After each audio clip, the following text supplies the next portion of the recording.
នេះស្ទឹងនារីទីបាទស្ទឹងនារីនឹងស្ទឹងត្រីហើយស្ទឹងពេក5ប្រព័ន្ធរងហើយសត្វព្រៃសងខាជាមួយនឹងច្រាំងបាក់ចងតាជួយរីរហងបានត្រីមកបានត្រីប៉ុន្តែ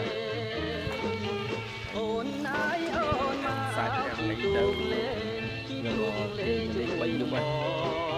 យគេយកព្រៃទៅតង់ទីទៅយកឡានជាមួយនឹងចងតាជួយរីរហងឲ្យចងតាលេមើលនំមាញ់ឆា